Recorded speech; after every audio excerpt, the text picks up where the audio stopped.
Hello friends, आज के demonstration में हम यहाँ पे टाइप्स ऑफ बोल्ट के बारे में स्टडी करेंगे।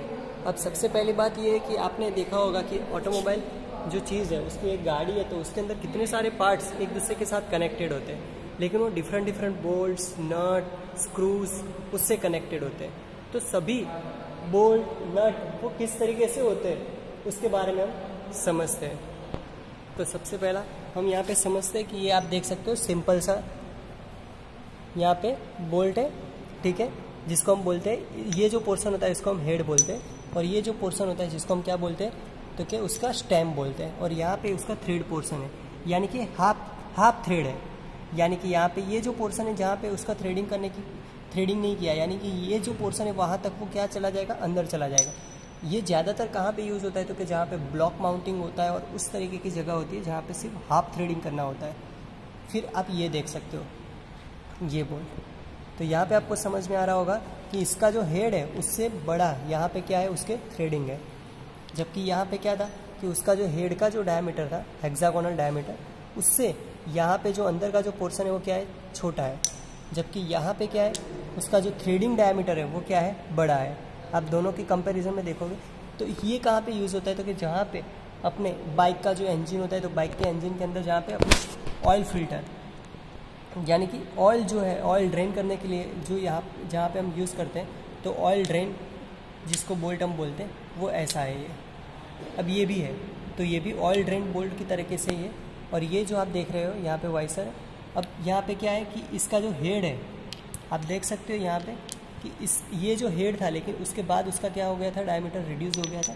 यहाँ पे क्या है, इसका हेड है, यहाँ पे ये उसका डायमीटर है, लेकिन यहाँ के थ्रेड एंड तक दिए हुए हैं, और यहाँ पे उसका हेड जो है वो पर्टिकुलर रेगुलर डायमीटर से क्या है, ज़्यादा है, जिसकी वजह से वो वहाँ के अपने सीट पे क्या हो सके, आसानी से बैठ सके।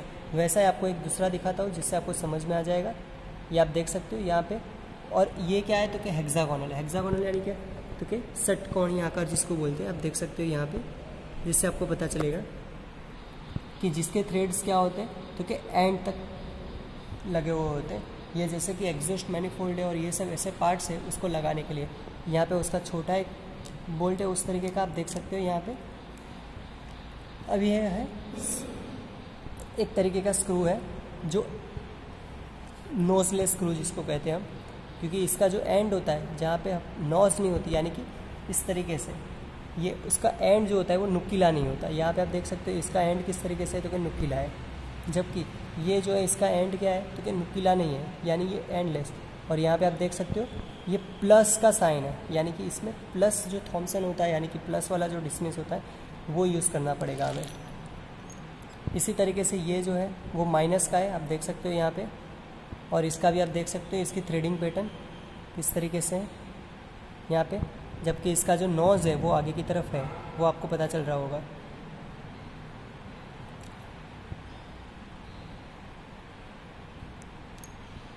जबकि ये एक लॉन्ग बोल्ट है, ठीक है, और वो एंड तक इसके थ्रेडिंग दिए हुए हैं। एंड तक इसके थ्रेडिंग इसलिए दिए जाते हैं जैसे कि अपने को स्टार्टर मोटर या ऐसे कोई भी इक्विपमेंट्स होते हैं उसको कनेक्ट करने हो, कि जिससे उसके वाइब्रेशन जितने हो सके उतने हमको डैम करने हो, यानी कम करने हो। ऐसे आप ये भी देख सकते हो यहाँ पे ऐसे बहुत सारे बोल्ट्स मैंने रखे हुए हैं।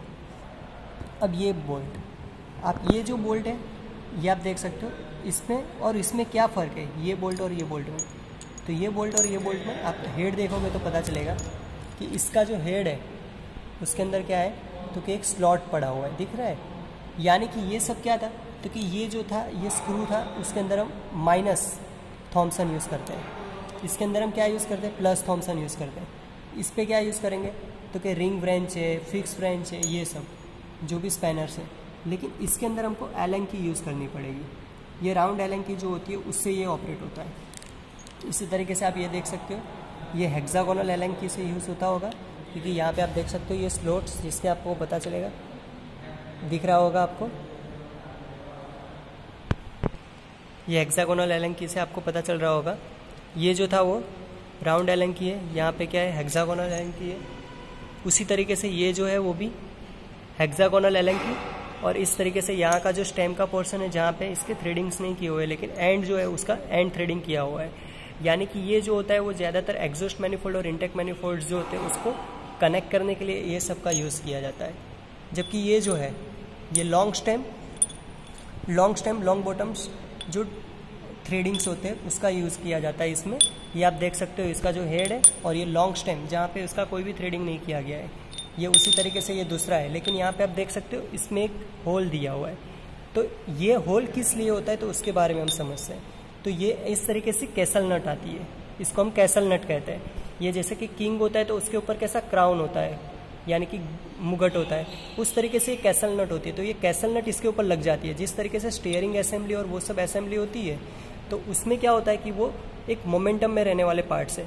तो इसके ऊपर ये जब कैसल नट हम लगा देते हैं तो कैसल नट लग जाए, उसके बाद ये कैसल नट मोमेंटम की वजह से वो बार बार रिमूव ना हो जाए, यानी निकल ना जाए, उसके लिए यहाँ से हम इसको लॉक पिन लगा देते हैं। जैसे ये कैसल नट ऊपर तक चढ़ जाती है उसके बाद यहाँ पे हम लॉक पिन लगा देते हैं। तो लॉक पिन लगाने की वजह से क्या हो जाएगा, ये कैसल नट यहाँ तक आ जाएगी लेकिन उससे बाहर निकल पाएगी नहीं। यानी ये एक स्पेशल बोल्ट है जो आप देख सकते हो, यहाँ पे आपको समझ में आ रहा होगा कि जिसकी वजह से ये जो भी मोमेंटम में रहने वाले part, reciprocating part, rotating part जो भी होते हैं तो वहाँ पे ये कैसल नट इस तरीके से लगा के ये जो सेगमेंट्स होते हैं जहाँ पे ये लॉक पिन को लॉक करके ऐसे लगा देते हैं, यहाँ पे लॉक पिन को लॉक करके, जिसकी वजह से वो आगे की तरफ सरक के बाहर ना आ जाए। ये भी उसी तरीके का बोल्ट है, यहाँ पे आप देख सकते हो डिफरेंट टाइप्स। ठीक है, इसके बाद ये, इसके बारे में हम समझते हैं कि ये कौन से बोल्ट है। तो ये जो है वो कनेक्टिंग रोड के बोल्ट है। ये कनेक्टिंग रोड का जो बिग एंड होता है उसको कनेक्ट करने के लिए ये स्पेशलाइज्ड डिज़ाइन किए गए बोल्ट्स होते हैं। क्योंकि क्या होता है कि इसका आप हेड देख सकते हो तो आपको पता चलेगा कनेक्टिंग रोड जो बिग एंड होता है उसको कनेक्ट करने के लिए। क्योंकि कनेक्टिंग रोड का जो एक एंड होता है जहाँ पे हम कोई भी अब ब्रेंच या स्पैनर कोई भी फिक्स करना हो तो बहुत प्रॉब्लमेटिक जगह है। वो कैसे, तो वो हम जब डिसअसेंबल करेंगे इंजन को पूरा कनेक्टिंग रोड और वो सब, तब आपको बताएंगे कि किस तरीके से ऐसे बोल्ट निकलते हैं। आप देख सकते हो यहाँ पे कि कनेक्टिंग रोड के जहाँ पे बिग एंड पे ये लगता है तो एक साइड का जो है वो पूरा क्या है स्क्वायर शेप में, लेकिन दूसरा साइड का क्या है तो कि थोड़ा एंगुलर शेप में, जो वहाँ से वो ब्रेंच को फिट कर पाए उसके लिए। और दूसरा जो एंड है वो कनेक्टिंग रोड का जो बिग एंड है उसकी कैप के साथ वो आसानी से बैठ जाए, इसके लिए इस तरीके की डिज़ाइन की जाती है। ये यहाँ पे स्प्लाइंस दिए हुए हैं, स्प्लाइंस इसलिए दिए गए हैं क्योंकि वो स्प्लाइंस के ज़रिए वो आसानी से अंदर की तरफ बैठ जाए कनेक्टिंग रोड में। यानी ये भी एक स्पेशल बोल्ट है, आप देख सकते हो, आपको समझ में आ गया होगा। जबकि ये नीडल, ये सिंपल, आप इसके बारे में तो जानते होंगे। ये जो है जिसको हम चाइना स्क्रू के नाम से भी पहचानते हैं कि ये सिंपल से स्क्रू होते हैं। ठीक है, कि जिसके अंदर क्या होता है, इसका जो एंड होता है वो ड्रिल मशीन में जिस तरीके से होता है उस तरीके से इसका भी एंड जो होता है वो एंगुलर होता है, जिसकी वजह से ये कहीं पे भी जाएगा तो वो ड्रिल करते करते अंदर चला जाएगा। अब हम नट के बारे में समझते हैं। तो यहाँ पे आपको पहले बताया ये कैसल नट कि जो एक स्पेशल नट है कि कैसल नट में क्या होता है, तो कि जो हम देख सकते हैं यहाँ पे कि कैसल नट के अंदर क्या होता है कि एक सिंपल सी नट ही होती है लेकिन उसके ऊपर इस तरीके से कैसल जैसा, गुंबद जैसा होता है।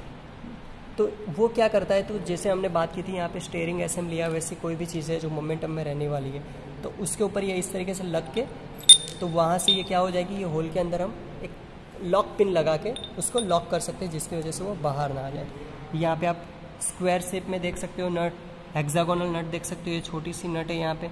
फिर ये भी एक रेक्टेंगुलर नट है, आप देख सकते हो यहाँ पे।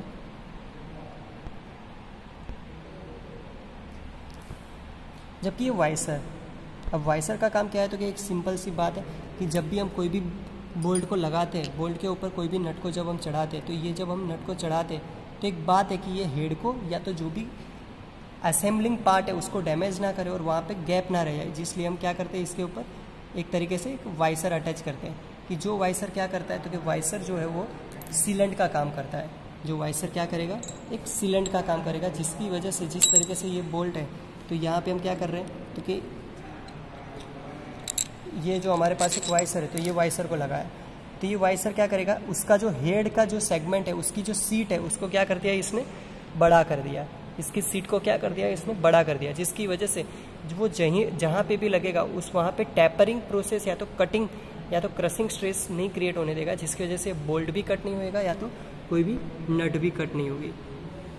यानी आपको सब कुछ समझ में आ गया होगा। ठीक है, ये कनेक्टिंग रोड का जो बोल्ट है उसके बारे में मैं आपको नेक्स्ट जो भी हमारा प्रैक्टिकल है कि जो सिलेंडर ब्लॉक के ऊपर जो हम आगे करने वाले तो वो हम आगे बताएंगे। Thank you.